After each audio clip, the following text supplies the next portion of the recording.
Travis Fimmel, you know, when we write about Vikings at Gold Derby, the traffic explodes, the social components go crazy. What is it about the show, in your opinion, that gives it the fanatical fan response? Um, well, Michael Hirst is the captain behind the ship. I think he's a terrific writer, and he's done a very good job at making us the audience be able to follow us. We do a lot of heinous things, you know, and to have an audience follow you doing that, and wanting you to do more of that violence and that sort of stuff. He's done a great job of making people want to follow the show, you know, and support the characters. That's what the Wall Street Journal said in its review initially of Vikings. It said that the genius of this show is that it gets us to root for people, you know, raping, pillaging, and all of this stuff. And what most people say about it, the big surprise, is that we care so much about these characters because it's a surprise. They're not barbarians, really. They're very sophisticated, smart people who have, you know, a respect for each other. So, in a way, I think the message of this show is it true that this barbarians are us. I mean, these are modern people in many ways. Yeah, certainly. I mean, they have families, children, and they'll do anything to survive and anything to provide for their families. You know, it's very similar. What do you think the biggest misconception about Viking as people is today when we look back and we think of stereotypes of them? Well, as my character, I always look at it as I'm doing this to provide for our society. You know, it's very scarce landscape in Scandinavia, and there's too many people. The population's high, and we actually needed to go and invade places to survive. You know, to feed our people and to set up farming. But Ragnar is also kind of driven by adventure, isn't he, and curiosity, all of those things.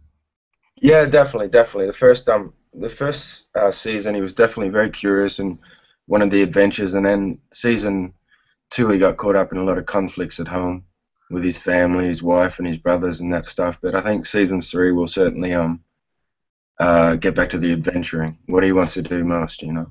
Right. Let's talk about the conflict with Rollo. Ragnar squaring off with his brother, who rebels against him. Ragnar forgives him. Why does he do that? I guess just blood's more important than anything to Ragnar, and he understands his brother, and he understands that his brother's always been like that, you know. But you know, you got to take people for what they are, you know, even if they annoy you sometimes. This is everybody, you know. But and he certainly needs he's the best guy to have next to you when raiding. That's true. That's a very good point. Now, the Boston Globe says Travis Fimmel deserves an Emmy nomination. Now, they're not alone. A lot of people do. Now, if you actually get an Emmy nomination, the process works this way. The process works this way. You have to pick one sample episode as an example of your best work, and you would put it before a jury of your peers. So that would mean you'd have to pick just one from season 2. What would that episode be?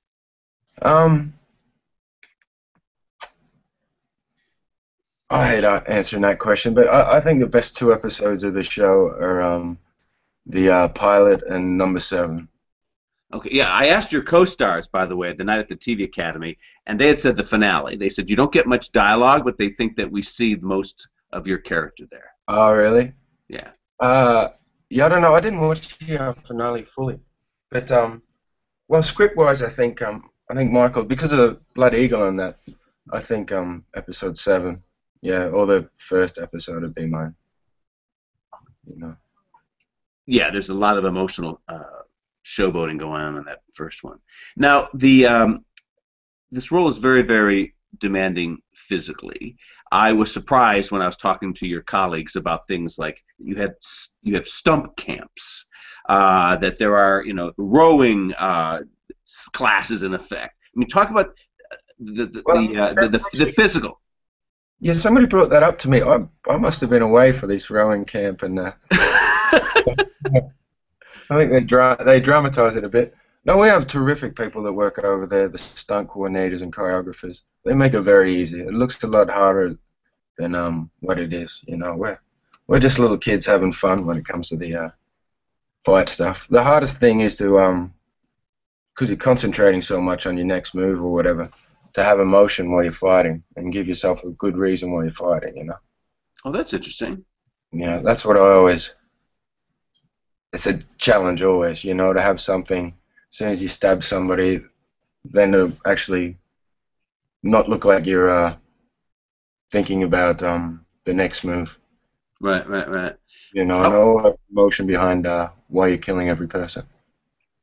I asked Clive, Rollo, your brother, this question, so I have to ask you: do you have any idea how many people die in an episode? I mean, it would be an interesting thing to take, or how many that your character kills, right? He said that early on in the show run that you guys were keeping count, but then just said we lose count. Well, we're not a huge budget show, so we have a limited amount of stunt guys. So I went out with them one time. We watched one episode, and you had to do a shot for every time you killed the same stunt guy. There's one fight, one I forgot. It was in the first season, and I did like 6 shots. I'd killed the one guy in the same fight 6 times. You know, change wigs, change outfit, and then he'd get back up and you'd kill him. You know, but it's tremendous what the Irish crew and that can do with the budget that we have. Because we're not a huge budget compared to the HBO shows and that sort of stuff. And Right. but they're so efficient, the Irish crew. It's a real privilege to work with them. I really appreciate those guys. I was surprised to hear that on set, for example, there are no trailers. That I mean, you guys just you get in your minivans, you're shipped to the set, you go out and you put in your day's work, right? There's none of that luxury there. Yeah, but I'm a farm boy, so where we work is just it's beautiful. I enjoy it. I have my fishing rod and that with me, and I really enjoy the sets. You know, why would you sit in a trailer when you're in one of the most beautiful parts of Ireland? Now I hear that the shooting of the first episode of the second season took place on a day where there was a big storm, a dirt storm or something, and that you guys went on with the shoot anyway. Do you remember that? What it was like?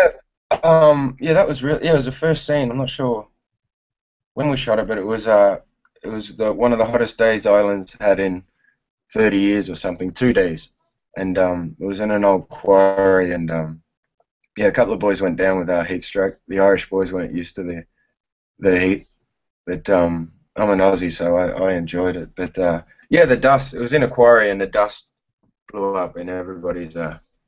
But it's good. It's great for the show, you know. It's the same as bad weather over there. You know, we had a good year this year with weather-wise. It was beautiful, but um, I think when it's cloudy and that, it always adds a bit more mood to any show. Give us some more glimpses of what it's like behind the scenes of the show. That's always fascinating to hear. What would people be surprised, fans of the show, be surprised to hear from you about things like this, which are interesting, but we don't see in the finished show? Um, what would they be surprised at? Well, we all get on so well. The cast is a great cast, and the crew, the Irish people, are the nicest people in the world, and everybody works really hard. And there's no a lot of times on jobs, people only do their own job, you know, and say that's not my department, so they don't get involved. But everybody helps out everybody there. You know, there's no very hard-working people in Ireland, and yeah, everybody helps everybody, and just to get as much on film as we can, you know. How long is the average shoot day? What time of day do you start? It's not that bad actually over there. It's sort of get in work at 6:30, and then finish about 9:30. That's not too bad. There's plenty of worse jobs to have. And then how far in advance of shooting a scene do you get a script? You get it just days ahead of time or a whole week or more? About a week. A lot of the time, yeah, about a week. Yeah. And then how much changing is made? Because sometimes directors like Clint Eastwood's a good example. He shoots everything by the book. Whatever's on the page, he shoots it, 2 takes, they move on. Other directors and show creators and runners will just kind of use the initial script as an inspiration, and then when you're on set, they just change it all up. Does a lot of that changing happen when you're there for the shoot? Yeah, a fair bit changes on set, but mostly I meet with Michael beforehand and annoy him. I'm very and so we try to get the script as ready. We don't have that much time, you know, so we try to get the script as ready to go as we can to save time on set. And we do a lot of locations, so we do a lot of traveling too between scenes, which takes up a lot of your shooting time. So we've got to be pretty proficient when we once we're actually on set. But Michael's a collaborator. Now, now that you're king, Ragnar is now a king. What can we look forward to in season 3?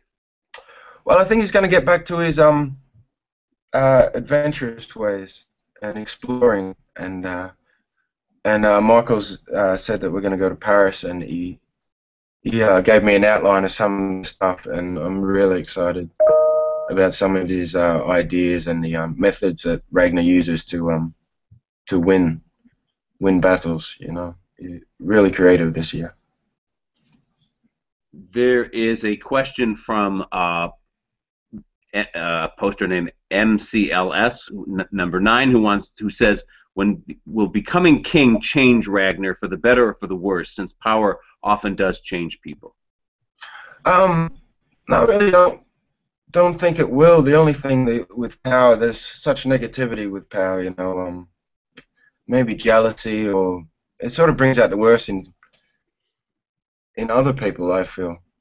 You know, I'm sure there'll be problems with Rollo again. But my character, I always made the choice that my character, he didn't want to become Earl, but he had to, otherwise it couldn't have gone west. He didn't want to be the king, but he had no choice but to kill the king. It's not something you plan to do. I wish a king thought like I did, and we got on, but we just didn't get on. But my intention was never to kill the king, but it was sort of forced upon me. So it's not about being king, you know. It's about doing what's best for our people, and it wasn't an ego thing to become king. You know, he felt like he had to kill the king because of other reasons, personal reasons. It wasn't just to get the throne, you know. But it is good now. He has the power to send as many ships as he wants west, you know, and as many farmers as he wants to get new land for them. Now, Elaine wants to know, how hard was it for you to produce the emotion during the scene when you're saying goodbye to Jita? Am I getting the name right? Jita. Yeah, well, it's pretty. I don't know. You think of any kid dying or something, it's not that hard to get the emotion. You know, kids. I love kids, and yeah, that was actually one of the easier scenes. I felt, you know, it's hard when you have to do it a few times in a row, and I'm not a fan of crying, but it was written amazingly. That's the biggest point. Michael wrote such a tremendous speech. The first time I read it, it made me emotional. You know, when the writing's that good, it's so much easier, and even memorizing it for an actor. If the writing's as good as that, I can memorize it in a second. You know, but when it's writing's not that good, sometimes I never memorize it properly. I just can't. It's just too hard, you know. But Michael's writing, that's just a beautifully written scene. So all the credits to Michael on that. Woody Green wants to know, will Ragnar become jealous of Bjorn as his son rises in power? No, I don't think so at all. You know, no, I'll be proud. Be proud, you know.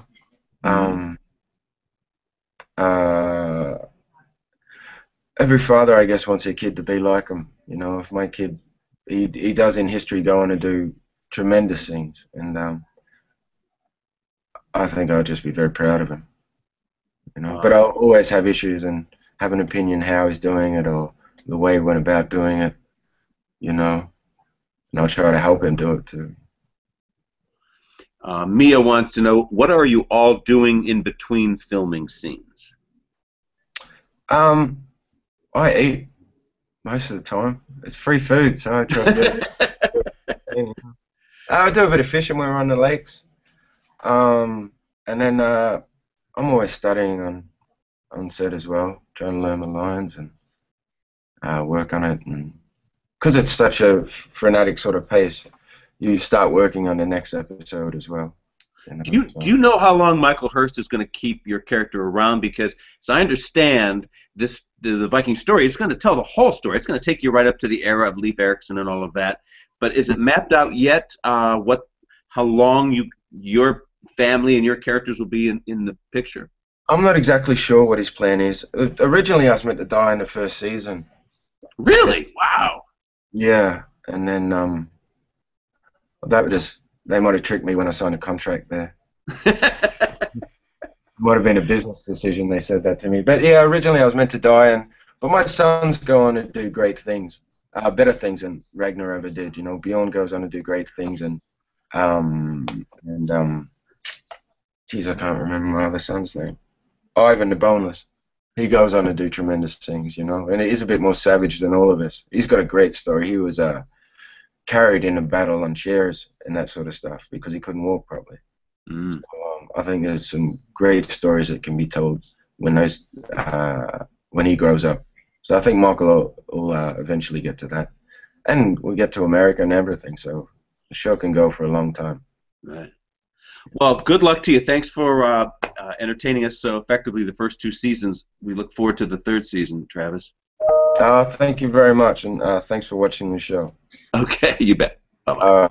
Yes, say, mate.